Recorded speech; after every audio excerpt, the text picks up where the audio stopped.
Started the year with the US government in shutdown. In fact, it was the longest US government shutdown in history, spurred by Trump's demand for federal funding for the wall. Eventually wrapped up on January 25th, but sets the tone for the year, I think, Ed. I think the government was shut down all year. Other than the impeachment, nothing happened. The wall still hasn't been built. Everyone's still after Trump's tax returns and stuff. That started at the beginning of the year. The Ukraine was under discussion even then. So what have we got to show for a whole year? Mr. Trump has spent all of his time on the defense and no offense, and that includes the American budget. After back and forth during the shutdown, Trump went on to declare a national emergency concerning the southern border, diverting billions of dollars of military funding to construction of the wall, which was immediately blocked in federal courts. The border crisis, though, if we can call it that, has stretched on across the year with undeniable large numbers coming across. Any thoughts? Well, my primary thought is that nothing is really happening. The wall problem is not a wall problem. The problem is really what's going on south of the border in those countries. And that's something that no one's dealing with. In those countries, the United States needs to extend some aid that stabilizes the government and gives people there a chance. Until they have a chance and democracy has a chance, the American border is not safe. It's clear and as simple as that. Division and unrest seems to be a bit of a theme for the year, which we'll sort of touch on as we go on. But also former Trump fixer Michael Cohen. Now, he was convicted in December of 2018, but in February 2019 appeared before the House Oversight Committee to call Trump a racist, a con man, and said he wanted Cohen to lie about property dealings in Moscow during the 2016 campaign. Given where we are now at the end of the year, any reflection on that testimony now? Gosh, it sounds all pretty accurate, doesn't it? I'm trying to think of some theme that he covered that we haven't actually seen in operation. My goodness, it's been a remarkable thing. Mr. Cohen may turn out to be a hero of all people. His testimony is certainly going to be used over and over again in any coming election that Trump is in. And if Trump's going to bring out war criminals, why not bring out a real criminal, Mr. Cohen, on the other side? Criminals versus criminals. That'll be a great day, to say the least. Quite a redemption arc right there. North Korea, a second meeting between Trump and Kim Jong-un didn't go quite as warmly as their first, essentially ending in failure. That same stalemate continues to linger, would it be fair to say? It would be very fair to say. I think that stalemate is going to continue to linger for a very long time. Kim Il-sung is in a very interesting position. The Chinese obviously don't want him to use a weapon, but he needs help from them. He also needs to make a deal that makes him whole and his people whole. The United States used to be the card to play, that the United States would pave the way for the unification with him in charge of some piece of it, much like Vietnam. So the United States would lose the war again, but this time the unification war. The unification war, I wouldn't say it's over, but it won't be done on those terms. So this year we can look forward to a unification situation. Kim Il-sung ain't as young as he looks. His people are really starving. They have not rioted yet. But when they hear about Iran, and they hear about Beirut, and they hear about what's going on in the rest of the Middle East, they may be next. And you mentioned China there. One of the things that struck me as I was going back, looking at all of our scripts, looking at everything we talked about this year, was how often we talked about the Chinese trade war and how often Donald Trump made statements basically declaring the war over, nearly over, or won. Even back in March, we were led to believe a deal could be reached. Any thoughts on how this one's dragged on? The war's nearly over. You didn't read this morning's paper. Mr. Trump said that war's almost over, and we're going to have a really good deal. I'm very good friends with Mr. Xi, and you can be certain this is going to be a deal in our interest. The Chinese have the upper and the lower hand. What do I mean by that? Their economy's taken an uptick. Quite as kept. It's not from demand from goods externally, but internally. By keeping some money at home, their consumers are actually buying some things, and some Chinese things, since they make almost anything anyway. The other thing is the Hong Kong situation has made the Chinese very wary about moving too far outside the region. So I think they're going to concentrate on the region and not so much in the United States. So the U.S. isn't going to win anything. But sometimes when you're not winning anything, you're not losing anything. China will not be big in this campaign. I think what we see is what we're going to get for a very long time. Also in March, the Christchurch mosque shootings, one of New Zealand's darkest days, 51 dead, and links to a general global increase in white supremacism and alt-right extremism. Also worth mentioning the El Paso shooting in August, 22 dead, which was allegedly inspired by Christchurch. Where do we sit now on these events? Just yesterday, there was a shooting in New Orleans. These shootings tell us a lot. But one thing we didn't cover is Remington is in the courts now being sued by the people from Sandy Hook. I think this movement against guns and things may have a wider movement globally, where people are sick and tired of folks getting a gun and hurting other people.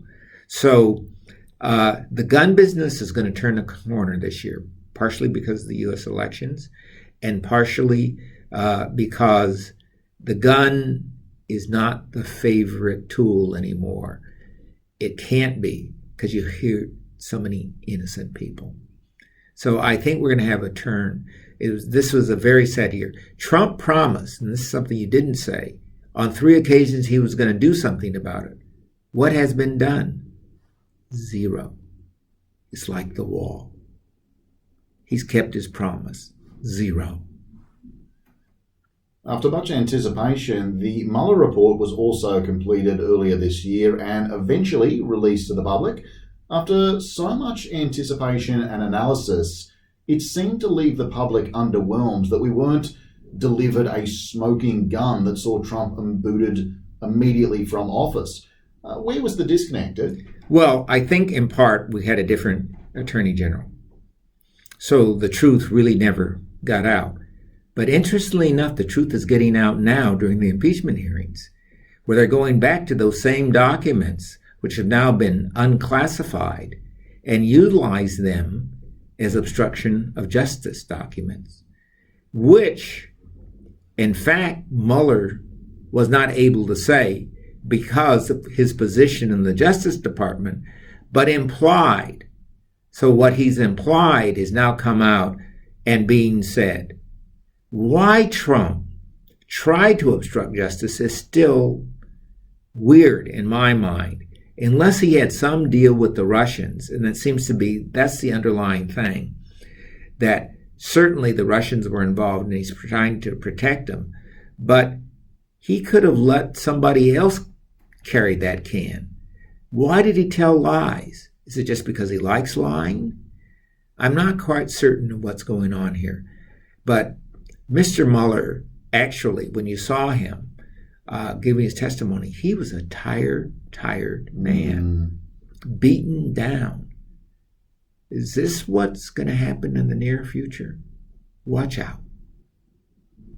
In June, President Trump took a trip to the United Kingdom. A couple of things here. Firstly, what to make of the visit, given it was very heavily derided and met with mass protests, and I think this is as good a point as any to talk about Brexit. Back in June, we still had Prime Minister Theresa May. Brexit's been pushed and pushed. Theresa who? Yeah, well, this is it. Brought down May, giving us, of course, UK PM Johnson, who's now fighting for his own political survival. Brexit is a defining shambles of 2019. Yes, it is. Trump's tried to play a small role in this by being behind Boris, because he views Boris as a junior Trump. And Boris is a bit of a junior Trump. But Boris doesn't step so far out of the guidelines. And he has to answer to his constituency a little more.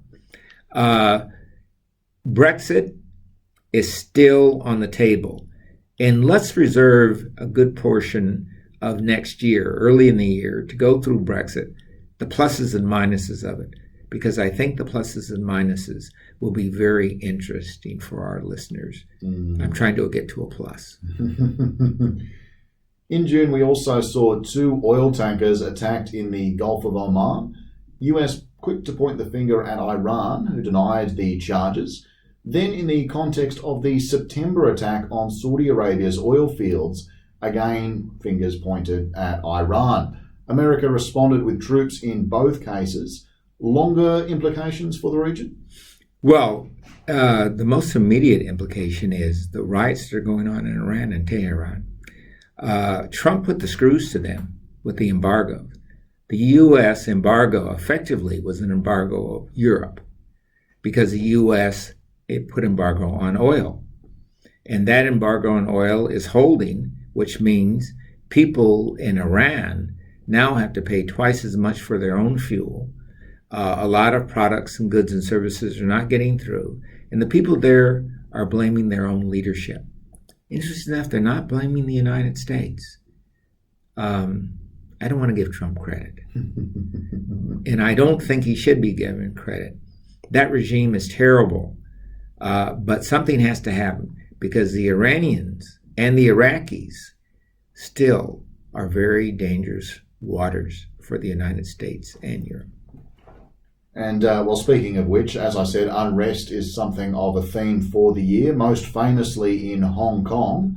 Protests kicked off in June over the proposed extradition bill. This one has gained eyes all over the world. The bill has finally been withdrawn, but protests continue. Yes, but those protesters are continuing now in Beirut. They're continuing in Iraq, in Iran, in Venezuela, in Bolivia. These are protests, I'd say, for democracy, but in a very different kind of democracy than we have ever experienced, because there have been strong people guiding democracy. We've had guided democracy, and guided democracy isn't working anymore. Trump is trying to guide democracy in the United States. That's from a different point of view. But here's from the bottom up, where they're tired of people calling themselves Democrats and there's no democracy. I think 2020 is going to be a year not of crisis, but a reawakening of real democracy. I think that's another one for us to come back to in 2020, maybe a bit of a US of Ed special there. Jeffrey Epstein died in suspicious I don't know him. Yeah. I never met the man. I never been to Florida when he was there. So continue. We're not going to find you lurking in the background of any Prince Andrew's party photos. Good old Andy. Epstein, back in August, of course, died in his cell under suspicious circumstances. Look, we were talking about him just the other week. If he'd been a black man, it wouldn't have been suspicious. What's the deal here? No, this is it. Not with the U.S. judicial system. I think that's pretty normal, actually, but... As you say... But the guards did leave a little bit of a trail, didn't they? A little bit of a trail there, doing some online shopping at the time. Look, the worst of his story, as you said the other week, the worst of his story still to come. Yes. The women are filing. Now, the number of them is truly astounding. So how could so many people be caught up in this?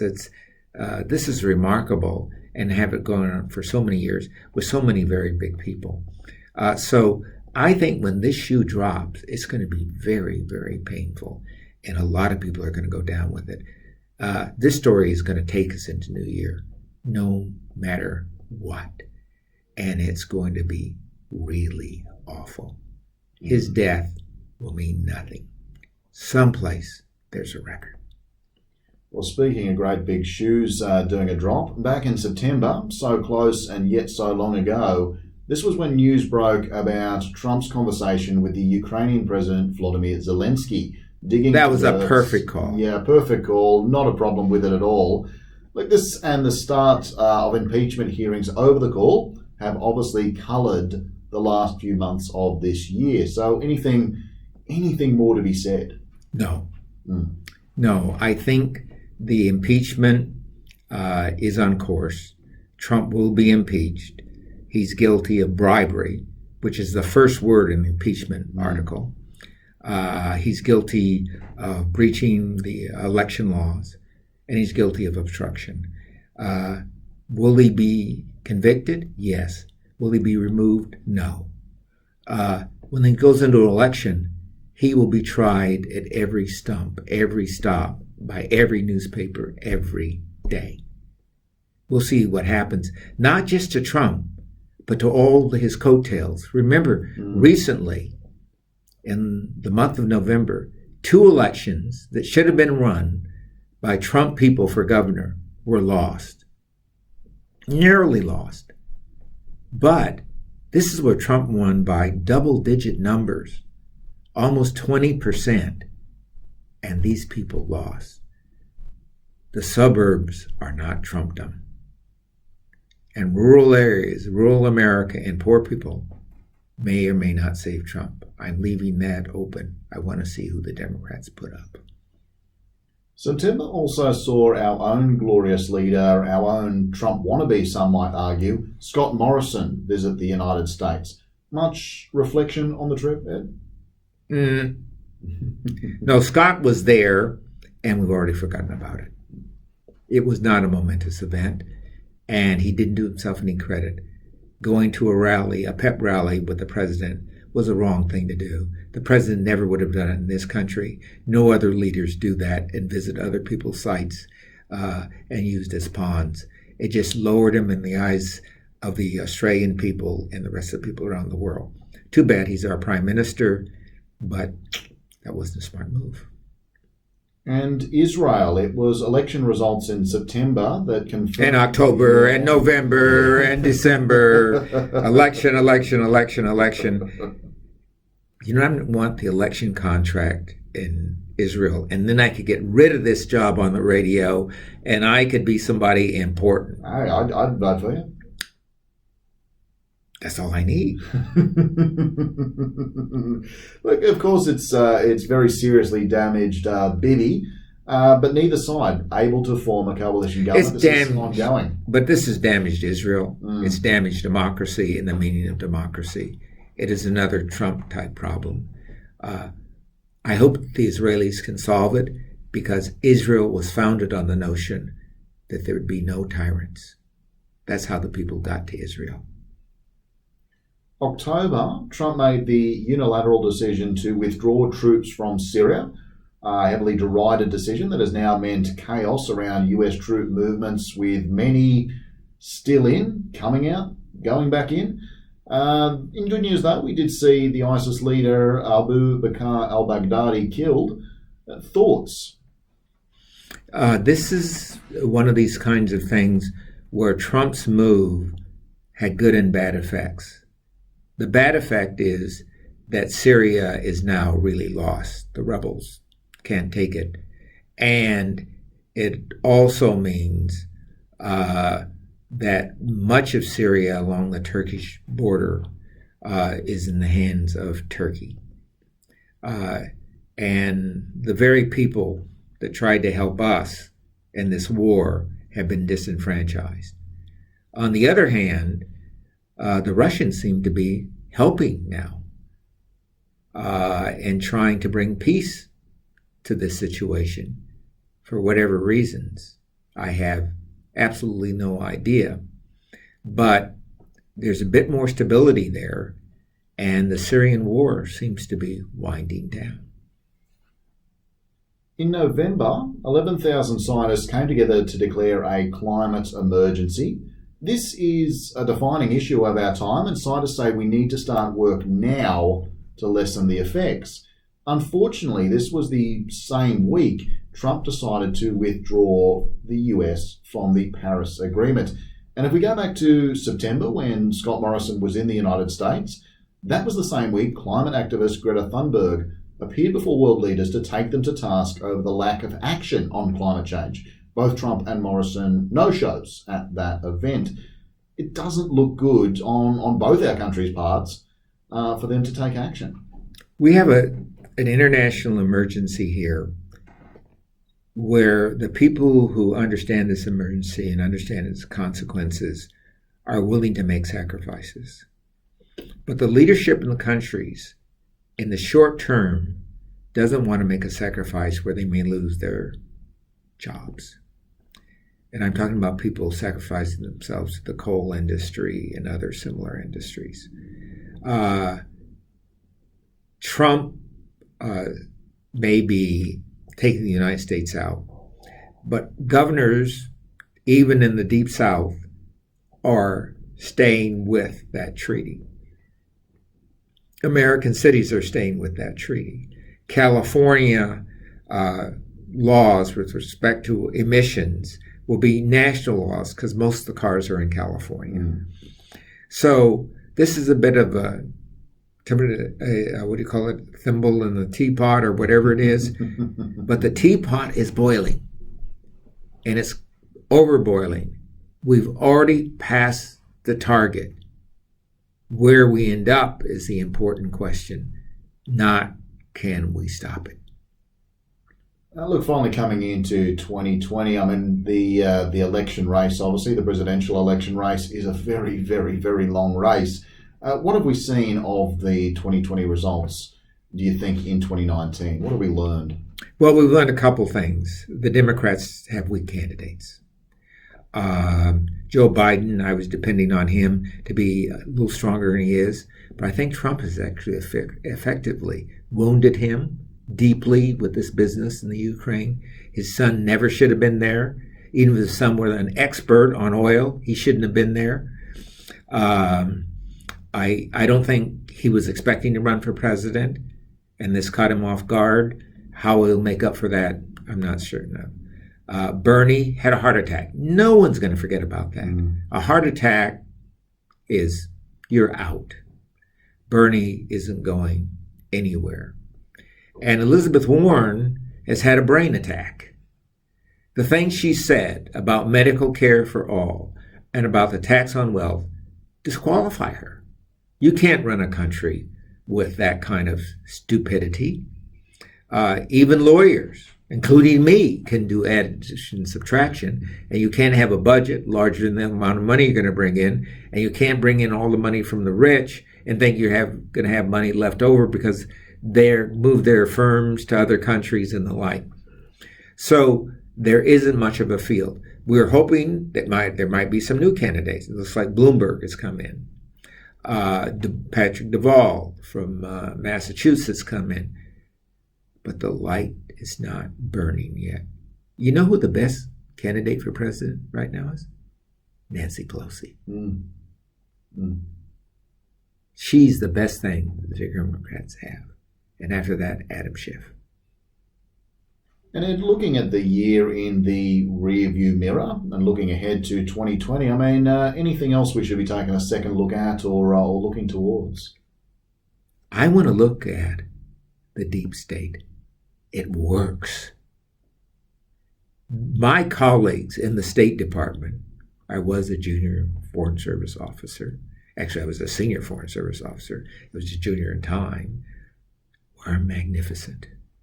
The quality of the people who are running our governments around the country, including Australia, pretty fantastic.